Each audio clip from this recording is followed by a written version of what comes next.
Hemos vuelto de este corte comercial, ahora ya tenemos a Maritza Aguirre con nosotros, como podrán notarlo. En este caso, bueno, Maritza Aguirre está estudiando Derecho y ella es la subdirectora de la comisión del podcast de Construidas, perteneciente a la Asociación Feminista Universitaria Woman in Law, también conocidas como WILA. Muchísimas gracias, Maritza, por aceptar la invitación. Un gusto tenerte aquí. Un gusto, chicas. Bueno, como comentaba Antoinette, mi nombre es Marix Aguirre y desde esta gestión 2026-1 estoy siendo cargo de la subdirección de esta hermosa comisión, la verdad, de Construidas Podcast.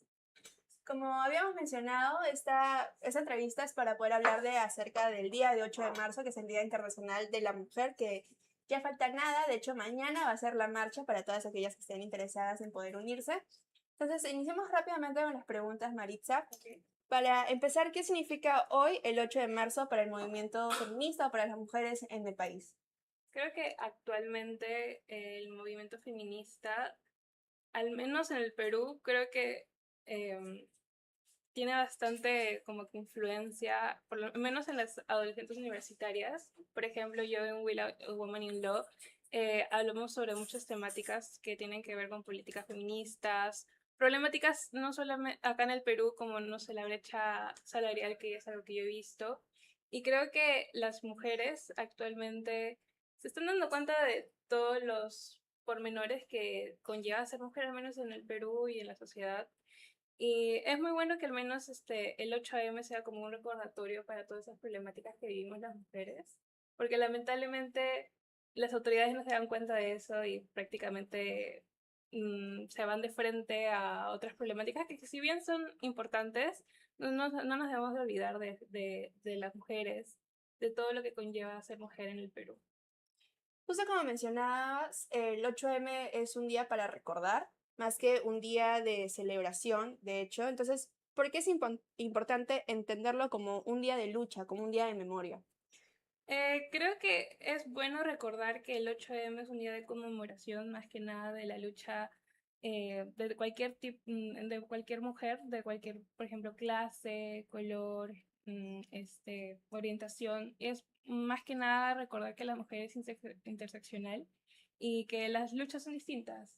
Que, por ejemplo, yo como universitaria capaz, mi lucha es distinta a una mujer que no tiene acceso a la educación o una mujer que capaz no puede ir a trabajar porque, no sé, su esposo no la deja, o entre otras problemáticas. Así que es bueno recordar que las mujeres vivimos diferentes violencias acá en el Perú, y no solo en el Perú, ¿no? Sino a nivel de Latinoamérica, por ejemplo. Y es bueno recordar para que la sociedad y sobre todo los políticos, o bueno, ahora que se vienen las elecciones, tomen en cuenta estas problemáticas y que hagan un plan de acción realista y eficiente. Justo como mencionabas, las mujeres tienen diversas luchas. La lucha debe ser interseccional, que el término, para quienes no las conozcan, es luchar desde tu posición. Cada uno tiene distintos privilegios, distintas realidades diversas en la vida. Entonces, justamente Maritza, como mujer universitaria, su lucha no es igual, por ejemplo, a una mujer rural que no tiene acceso a la educación siquiera básica. Entonces, desde tu perspectiva, ¿cuáles son los principales avances que han logrado las mujeres en el país en estos últimos años? Yo creo que primero, al menos en los últimos años, lo que he podido ver es, por ejemplo, poder ir a trabajar. Creo que es lo primordial. Segundo, por ejemplo, que las mujeres ya no tienen tanto miedo como antes a denunciar agresiones. Por ejemplo, saben que existen muchísimos canales de ayuda por parte del Estado y también por parte de asociaciones civiles, por ejemplo, que conozco a varias. Saben que tienen como que ese respaldo, ese apoyo como para poder denunciarlas, como que se están dando cuenta muchísimo de que no están solas prácticamente. Y eso es muy bueno porque al saber que no están solas son capaces de salir de esos círculos viciosos de violencia, de poder independizarse capaz de económicamente, ya no tener la idea de que tenemos que buscar un hombre que nos dé todo, sino simplemente ser independientes económicamente y también emocionalmente. Creo que eso es lo que he podido ver o lo que más predomina. Claro, como mencionas, ha habido un avance. Por ejemplo, siempre se suman aún más cifras de violencia de género, de violencia sexual, de feminicidios, etcétera, pero también es importante recalcar que es porque ya están tipificadas, las personas ya pueden identificar estas violencias, entonces también es por eso que ha habido un aumento, aunque también hay otros factores como, por ejemplo, los retrocesos o las preocupaciones que han ido en aumento y que está enfrentando el movimiento en estos últimos años en nuestro país. ¿Nos podrías hablar un poco de ello? Creo que la más, o bueno, que la que más me ha llamado la atención es la del aborto. Creo que, por ejemplo, distintos partidos políticos actualmente están hablando bastante del aborto en casos de violación y están la mayoría en contra, lamentablemente. También he visto a muchísimos políticos, ¿puedo mencionar políticos? Sí, claro. A, no sé, Keiko Fujimori, que incluso habló en nombre de su hija, como que dando su propia opinión de que si su hija fuera violada, eh, ella, por así decirlo, obligaría a su hija a tener a una niña o a un bebé violado.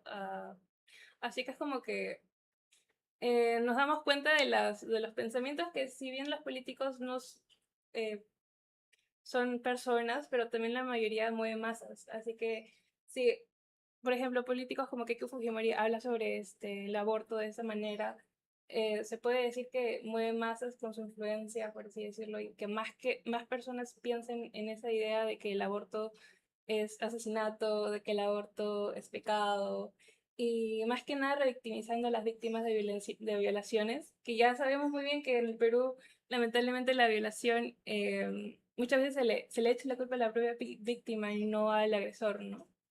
Justo como mencionas, Keiko Fujimori habla a nombre de su hija Kiara y Kiara la contradice, niega lo que menciona a través de sus redes sociales, diciéndole que ella, ya como una mujer mayor de edad, tiene sus propias opiniones y que en el caso del aborto por violación, ella sí tomaría la opción de abortar por el tema de que es el hijo de un agresor.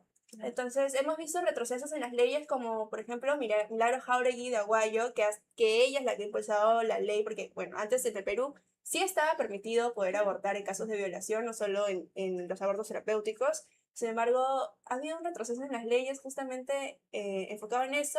Y como mencionas, algunos partidos no están enfocándose o están en contra de poder restablecer esa ley, pero otros partidos también están dando su perspectiva, hablando de que es inhumano la postura de tanto de Milagro Jáuregui como el de Keiko Fujimori. Y es curioso porque el Partido de Renovación Popular se ha separado de las declaraciones y de las acciones de Milagro Jáuregui con su albergue, que ha causado tanto revuelo en estos últimos días. Pero bueno, en estos últimos años que se ha debilitado mucho los derechos sexuales, los derechos reproductivos en nuestro país. ¿Cómo va a impactar esto? ¿Cómo está impactando en la autonomía de las mujeres? O sea, por ejemplo, desde mi posición como universitaria y sobre todo como mujer que tiene acceso a Internet, ah, felizmente tengo la posibilidad de buscar, por ejemplo, eh, métodos anticonceptivos, lugares a donde yo me pueda llegar a atender en caso de, por ejemplo, sufrir una violación. Pero lamentablemente muchísimas mujeres, muchísimas adolescentes de mi edad o adultas chiquitas, por así decirlo, no tienen la posibilidad de saber de eso, ¿no? De saber de de que ellas tienen como tal derechos sexuales y reproductivos, de que en caso de violación podrían llegar a pedir un kit de emergencia. Y eso es lamentable, la verdad. Creo que esa es una problemática que desde mi posición, yo como estudiante de Derecho podría ayudarlas, capaces de ir a talleres. El problema es que muchas veces estas mujeres no tienen acceso ni siquiera a internet o a un celular, así que es como que una barrera que impide que las mujeres incluso sepan de estos temas. Y más con las sociedades que muchas veces en zonas rurales son muchísimo más, eh, por así decirlo, Tradicionales, cerradas. retrocedadas. Y es como que mucho menos van a saber, ¿no? Porque lo van a ver como un pecado, lo van a ver como algo que no se debe tocar. Y es algo necesario. Es lamentable que todavía no se estén tocando estos temas o no se pongan en la mesa.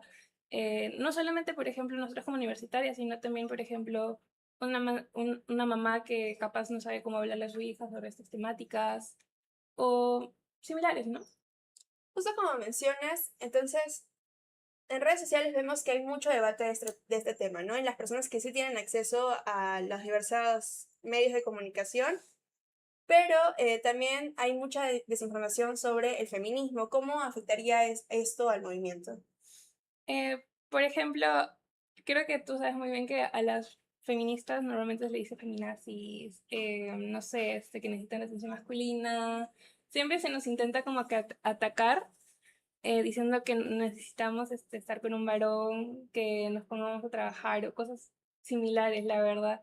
Pero lo bueno es que, o sea, si bien, por ejemplo, cuando yo era chiquita, y esto es algo personal, muchas veces yo también me llegué a reír sobre, no sé, por ejemplo, memes sobre, respecto a estos temas, pero cuando uno ya va como que informándose, cuando uno ya va aprendiendo sobre feminismo, sobre interseccionalidad, perspectiva de género, políticas basadas en esto, va aprendiendo y va tomando conciencia de estos problemas y que de verdad nos están afectando. Lamentablemente se siguen haciendo estos chistes, se sigue utilizando la palabra feminazi, feminista, como una manera de querer agredirnos. Pero creo que lo primordial es que las mujeres sepan que esto no es ningún tipo de insulto, sino que las mujeres, denominarse feministas, estamos como que rompiendo esa barrera de tenerle miedo a lo que van a decir los varones y simplemente querer seguir con ese objetivo que es la equidad de género en este caso. Bueno, Maritza, te comento que vamos a ir a una breve pausa comercial, pero vamos a volver aún con más preguntas para la entrevista y seguir hablando del 8 de marzo. El comercial, aún con las preguntas que habías mencionado, Maritza. En este caso, vamos a seguir un poco el tema de las universidades, de la educación. ¿Qué papel juegan las universidades y los espacios estudiantiles en la discusión sobre la igualdad de género?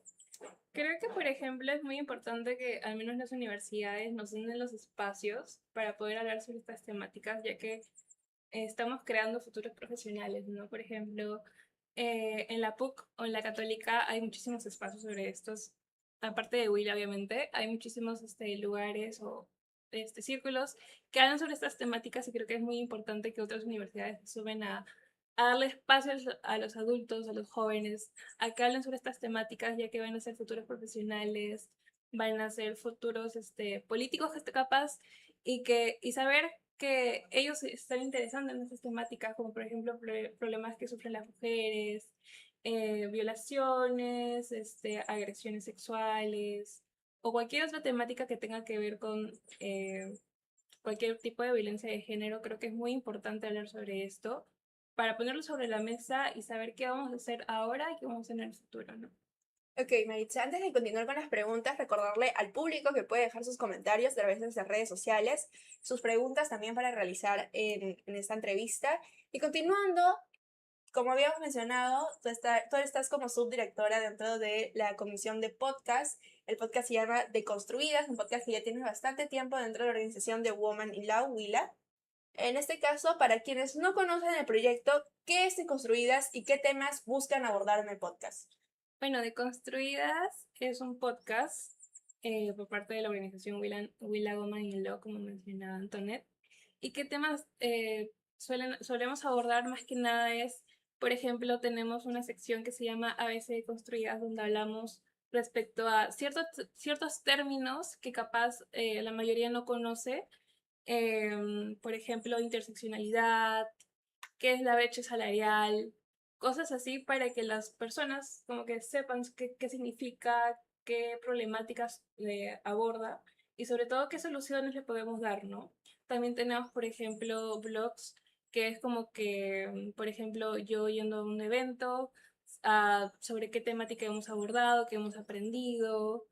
Entre otras cosas, también solemos, por ejemplo, el último podcast que hemos tenido ha sido el 28 de septiembre, el Día Internacional de la Acción para la Despenalización del Aborto en América Latina y el Caribe, que yo también lo conducí en esa ocasión, junto con Lisha, que es una estudiante de obstetricia de la San Marcos, y ahí hablamos más que nada desde su posición como ella como estudiante de obstetricia,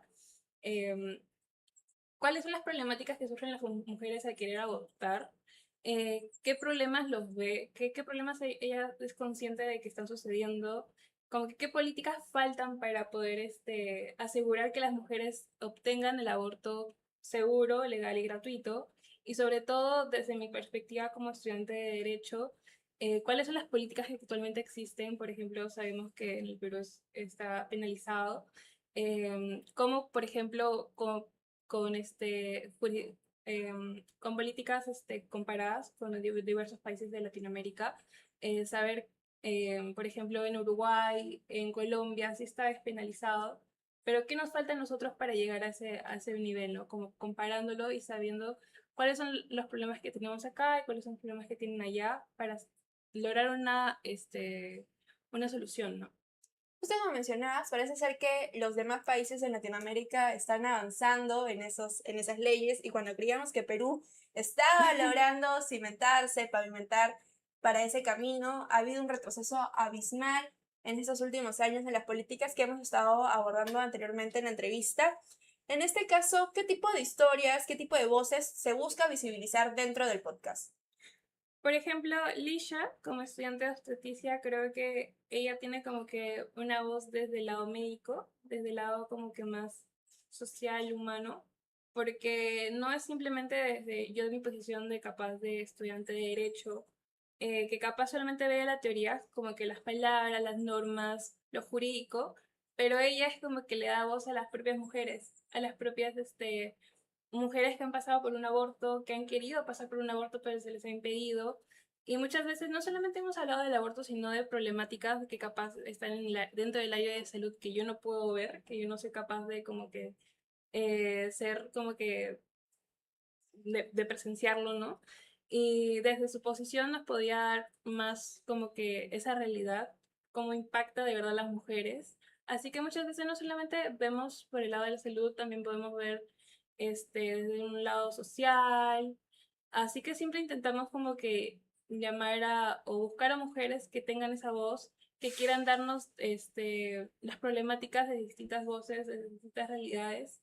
Y sobre todo decir que no simplemente es como que yo como estudiante de derecho, como estudiante universitaria, mi problemática es esta y ahí nos debemos de centrar, sino también ver otras realidades, saber qué está pasando en otros provincias, en otros lugares y poder solucionarlas, ¿no? Claro. ¿Ha habido algún episodio, algún tema que haya abordado el podcast que terminó generando mucho impacto o conversación dentro de la audiencia, dentro del público? Em, no necesariamente fue un podcast, sino fue un video que yo recuerdo que hice acerca hablando de la brecha salarial de género. Y me acuerdo que la llegaron a subir a TikTok también, la gestión pasada. Y muchas personas como que en los comentarios de TikTok sabemos que a veces son un poquito crueles o hablan desinformadamente y me acuerdo que no leí todos porque la verdad era más que nada un daño Emocional. emocional, podría decirse, pero era como que me decían ponte a trabajar o esas problemáticas de verdad no existen, como que era más que nada comentarios de hombres, ¿no? Como que desde su posición decían prácticamente que la brecha de género no existe, como que es una realidad y estoy viviendo una realidad alterada normalmente.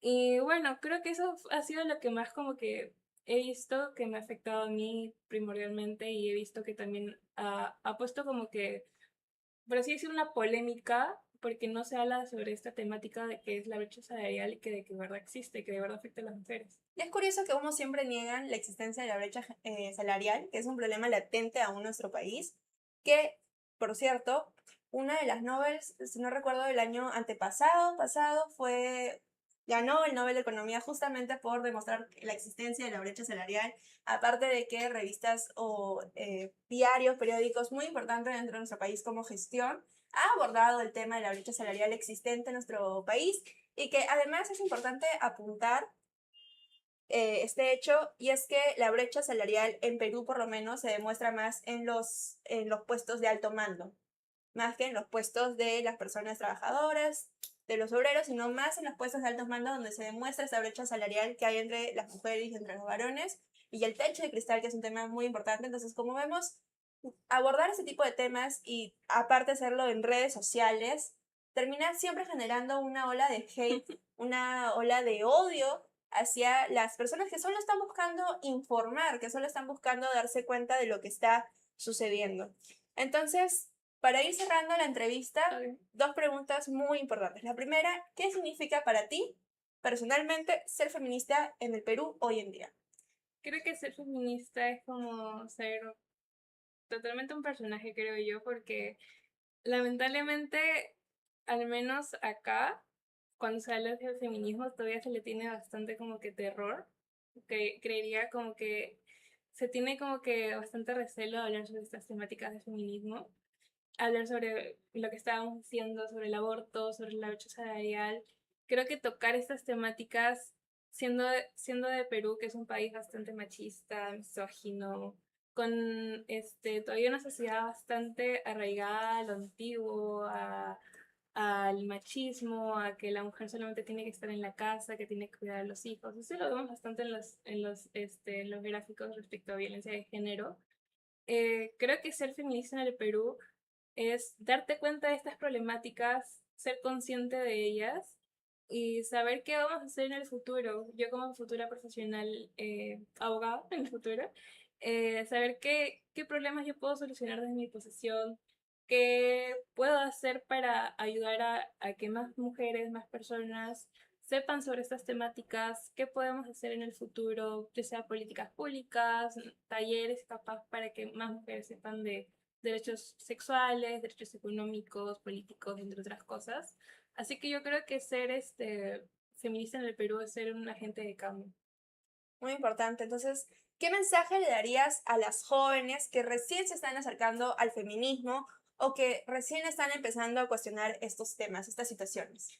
Yo creo que lo primero es que no tengan miedo, porque muchas veces no queremos hablar sobre estas temáticas de feminismo porque no queremos caerles mal a la gente. Y eso es algo que, no, que me pasaba bastante de pequeña, que muchas veces escuchaba a mi familia hablar sobre estas temáticas y siempre con esa idea de que el feminismo es malo, de que solamente busca el odio al hombre o cosas así. Y muchas veces yo me quedaba callada porque me daba miedo dar mi opinión. Muchas veces solamente me reía o simplemente agachaba la cabeza porque me daba miedo mm, crear que alguna clase de discusión o algún problema entre la familia. Pero creo que es importante poder como que tener pensamiento crítico, poder evaluar lo que me están diciendo es verdad o no es verdad.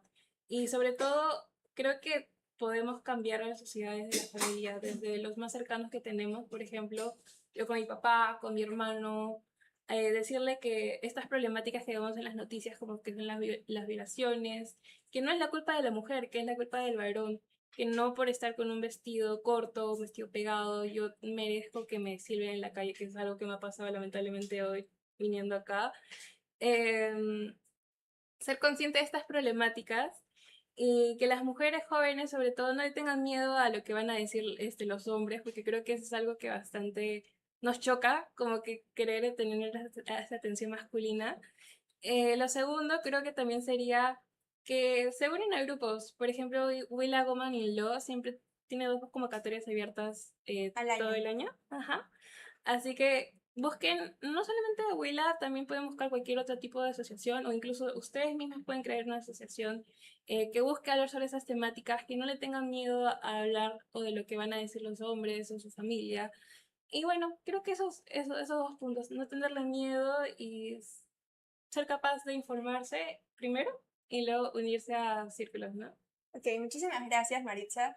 La verdad, las palabras son bastante importantes para las jóvenes como nosotras, o tal vez personas menores, mujeres menores sobre todo, para que se puedan visibilizar este tipo de temas que siguen aquejando a nuestro país. Antes de irnos, vamos a leer unos comentarios súper rápido. Okay. Y es que mencionan por acá que es importante como hombre poder informarme de estos temas, ¿no? Como justamente estábamos hablando, no solo es una problemática de las mujeres, no solo es una problemática de los varones, es una problemática que tenemos que abordar en conjunto y que aparte mencionan es importante la existencia de organizaciones como Willa que le dan visibilidad a este tipo de temas. Ahora, mañana va a ser la marcha del 8 de marzo, el 7 de marzo, sí, sábado, se va a realizar, Women in Law va a ir dentro de un bloque estudiantil. Sí, va a ir en un bloque. Tenemos un bloque junto con diversas organizaciones, creo que también, si no me equivoco, feministas. Lamentablemente no voy a poder ir por temas externos, pero los invito a todos que visiten la página de De Willa. Instagram de Willa para que puedan enterarse un poquito más. Capaz ir con nosotras con Willa Woman in Law y con Deconstruidas también a marchar sobre los derechos de las mujeres. Ok, eso sería todo. Muchísimas gracias, Maritza. Recuerden que pueden seguir a Diamante Noticias a través de sus redes sociales, de TikTok y en Instagram como Diamante Noticias, tal cual. Y a Diamante TV por Instagram, Facebook, TikTok y YouTube como Diamante TV Perú, y también pueden sintonizarnos a través de su señal 11.4. Yo soy Antonina Jarro y eso ha sido todo por Diamante Noticias.